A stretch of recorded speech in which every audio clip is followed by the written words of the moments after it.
Today we are back kicking off the new year. Paul and I were in Hawaii last week, still recovering from the retreat, which I think is important for everybody to plug and I think especially hang out with a new set of people.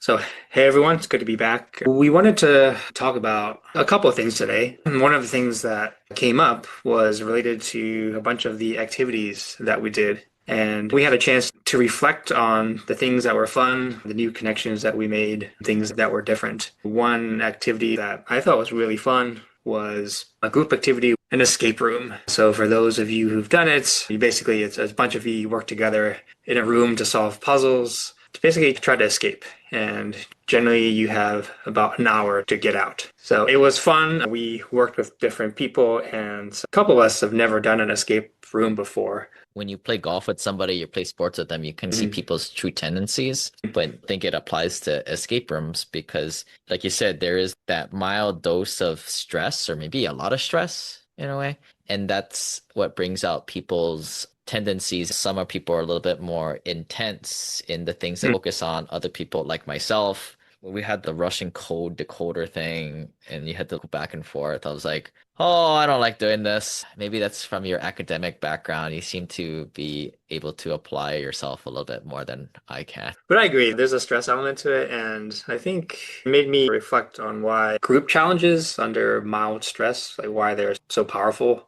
And I think it's because it's not just problem solving, but you're problem solving together under this mild pressure that you're alluding to. And I think there's a lot to be said about like working together in a team because like you said, you get to see different sides of people. You get to see how people operate under stress. You get to know people in a way that's perhaps a little bit different than just a normal social situation. Or especially But with remote work, right? Because you yeah, don't see anybody doing anything. And oftentimes the tasks that are being done, it's very, you do one thing, you slack somebody and they do it 16 hours later and send it back yeah. to you. I think there's something really nice about having shared challenges because it just, as a neurologist, I'm just thinking about how this is actually quite beneficial in a lot of ways. When you're actually placed under some stress, right? It's not life or death, but there is some stress involved because there's a time limit. And maybe just think about the benefits this has on our brains because this is actually a good type of stress. This isn't stress that is a chronic overload or burnout, but it's small doses of challenge or stress. And this actually strengthens our cognition, it strengthens our memory, it strengthens our cognitive networks. And the cool thing is you get to do it with a bunch of other people, right? And it's a great way to build connection because you're going through a challenge together, right? So you have this experience, it's about an hour, and you get to have that shared memory of doing something difficult with other people. And it's a unique challenge, and those are memories that you get to take away. On top of that, there's also this social element to it, which is, I think, pretty cool. When we did this as a group, there wasn't any particular leader. I think when you do things in a group, sometimes you might have a natural leader. One person might take the leadership role one moment, and then another instance, somebody else might take a leadership role. So there's this sort of rapid role negotiation that goes on. You get this sort of leadership and followership switching going on. It always seems like if one person is more leadership material in a way that just go with it, like they just Mm, lead. But I think it's important that as soon as somebody is confident about something and under sees the path forward through the puzzles, mm, if you've been married to somebody, hopefully you should know their strengths and weaknesses at yeah. some point. And yeah, sure, there's typically a more outspoken leader in any marriage, maybe in different avenues, but I think there needs to be that trust to know that, hey, if somebody sees the path forward, they grab this proverbial steering wheel from me and I let go and I'm glad to let go. And that's what needs to happen in these types of rooms that I think it's something that naturally needs to happen. But if you Mm. have an outspoken leader that just for some reason just likes to just tell everybody what to do, even though they have no freaking clue on what's going on, which maybe is your office space environment there. But Right. it gets into high stakes and people want to win and we all want to work together. And there's also this element of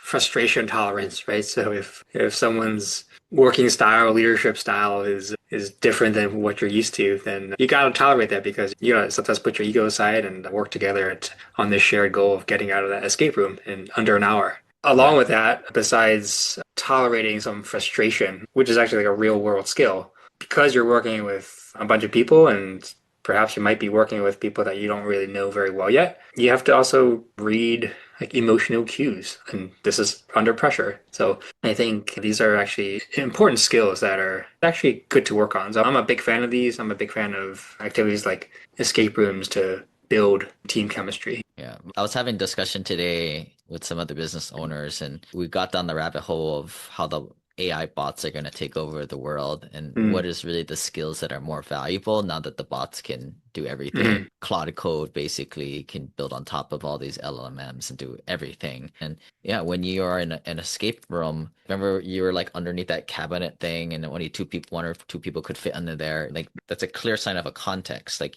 you can only have a couple people in there and then that's it in that other intermediary room. So the leadership or the way the group works together needs to change. And that may mean three or four people are completely on the other side doing something Mhm. else. Having the awareness of the context or the players in the room, people and environment, that's super important. And the escape room in a fun way pulls that out of people where some people are better than others. I tend to stay back a little bit. I don't like to be in claustrophobic places and doing really hard things. So I tend to stay back and play traffic control cop and put people in the right places. But Mm. if I played with dumb people and nobody's really to step up and do that really hard puzzle, I think I have the awareness enough to know that, oh shoot, I just got to do this thing. Yeah, just gotta do it yourself sometimes. Yeah. Because as you remember, there's a lot going on in each room, and it's not very obvious sometimes which lock you need to unlock first or which thing you need to do first. So it's good to have just like different people scouring the room and looking for different things. It's just a lot more efficient that way than to try to do everything yourself. And then this way you can have multiple people pursuing multiple leads. You don't know which one is going to be the next step exactly. So it is something that where if you have a good working dynamic in a team, definitely helps. And I actually think it's a little bit more dynamic situation than, say, basketball, right? If you were a small forward who's in a middle position, you could play bigger, you could play smaller, more guard play. But you're in basketball or sports, typically the players is the changing variable. The game doesn't really change. In an escape room, what's interesting is the environment is changing and you don't know what to expect too. And your team is more dynamic and you don't know really how they are in the beginning and how their skill sets will apply to different puzzles. So it really is a fascinating, just throw spaghetti against the wall and amazing things happen. Yeah, and we had a couple people who've never played before too. They're automatically going to be a little bit more hands off.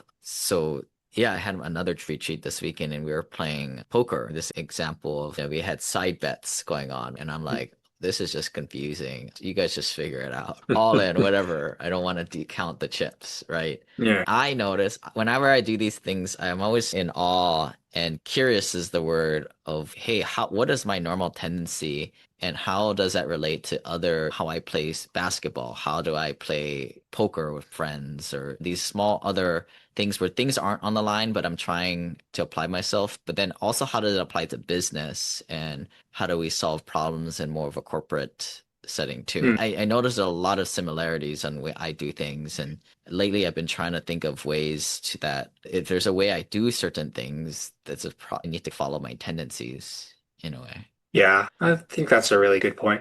And we all have our own set of strengths and weaknesses. What was your self critique of your own play, and what do you extrapolate from that? Yeah, I remember there was this part where a dictionary and there were a bunch of letters written in red ink on a bunch of the pages. And I remember me and one other person, we weren't sure exactly what to make of this. And the two of us burned some time going through all the pages and writing down. It was Hey, essentially a red herring clue, right? Just didn't lead anywhere. yeah, we didn't know at the time, but later on there was a clue that actually instructed us on what exactly to do with it. But we didn't know it at the time, so that we're writing it all down on a piece of paper, thinking maybe there's a code or there's a pattern in here that we need to recognize. Because again, you don't know exactly what to do with it. Sometimes we tend to burn up some time like going down these little rabbit holes, and then Yeah, that's why it's good to have other people working on leads because some of these are going to be dead ends. And the more competent people you have, everyone's working their own leads, then eventually someone's going to get the right one and then everyone can get back on track. Yeah. But I remember it was toward the end and me and this other person, yeah, we burned some time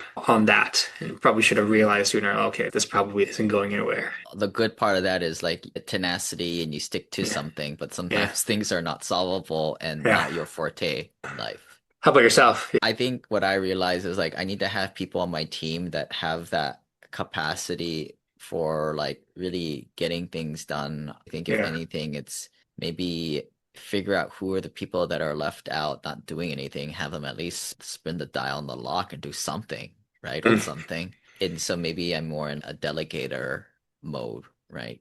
I can do it, but I prefer not to. I prefer to play back. And I guess that was probably my management style too. I am more slight on the leadership side, but I am not sure hardcore Yeah. leader. I'm not sure Yeah. leader. No, all in all, I think big fan of escape rooms. It really requires not only working together, but so many other elements, right? It requires a lot of cognitive flexibility. You have to just be able to switch modes quickly. You gotta know when to give up, when to move on to a different path, all the while the clock is ticking. Right? And then there's also the social element too. So yeah, I'm a big fan of this. Yeah, the key is to pick a room where it's the right difficulty level where you can finish it Yeah. 60, 70% of the time, I think. Yeah. But yeah, do you want to close this one out? So here we're talking on this podcast, we like to talk about health, wealth, and happiness. And just to recap, next time you're looking for something fun, something interesting to do that'll challenge you, help you grow, and then also potentially help you form new connections. Think about something like an escape room or a group challenge where you're engineering a bit of intentional stress and challenges because I think for a lot of us, especially people who listen to this podcast, we do like to overcome challenges. We tend to be more action oriented people. And so I think activities like this are quite powerful, right? Not only do they have a lot of cognitive and neurological benefits, but it's a shared adventure that you get to talk about for a long time, regardless of whether or not you make it. Yeah, and I also think it also applies if you have kids. If the kid is, I think, 12 or even 10, there's some role that they could play in an escape room with adults. And that's super cool when you can get people of different levels to all feel like they're contributing to the bigger goal. Yeah. And yeah, Yeah. so yeah, also think of that application too, because I think that's what's hard about like sports. It's hard to make people to a combined goal when you've people have different handicaps or just physical statures is just harder. But yeah, like normally it's funny you can somewhat engineer these types of moments where you galvanize a group with other people to some goal, which where it wasn't guaranteed to be successful. Like that's cool stuff when you can make it happen and create those moments. But they can be somewhat engineered for sure. Yeah.